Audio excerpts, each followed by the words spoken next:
আপনি কি যৌন দুর্বলতা নিয়ে চিন্তিত? সমস্যা শুধু আপনার একার নয়। আজ আমরা জানবো যৌন দুর্বলতার কারণ ও সহজ কিছু ঘরোয়া সমাধান। 1. মানসিক চাপ ও দুশ্চিন্তা। টেনশন, ডিপ্রেশন বা অতিরিক্ত মানসিক চাপ যৌন দুর্বলতার বড় কারণ। 2. অনিয়মিত জীবনযাপন। রাতে ঠিকমতো না ঘুমানো, অস্বাস্থ্যকর খাবার খাওয়া ইত্যাদি শরীরের শক্তি কমিয়ে দেয়। 3. ডায়াবেটিস ও উচ্চ রক্তচাপ। এসব সমস্যা রক্ত সঞ্চালনে বাধা দেয়, যা যৌন শক্তি কমাতে পারে। 4. ধূমপান ও মদ্যপান। এগুলো ধীরে ধীরে নার্ভ ও রক্তনালী ক্ষতিগ্রস্ত করে। 5. হরমোনের সমস্যা। শরীরে টেস্টোস্টেরন হরমোন কমে গেলে যৌন ইচ্ছা কমে যায়। যৌন দুর্বলতা কাটিয়ে উঠতে কয়েকটি প্রাকৃতিক উপায় মেনে চলতে পারেন। মধু ও দারচিনি।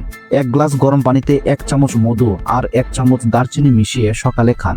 বাদাম ও শুকনো ফল, কাজু, আমন্ড, খেজুর, কিশমিশ প্রতিদিন খান, এতে শক্তি বাড়বে। তুলসী ও অশ্বগন্ধা, এগুলো হরমোন ব্যালেন্স রাখতে সাহায্য করে।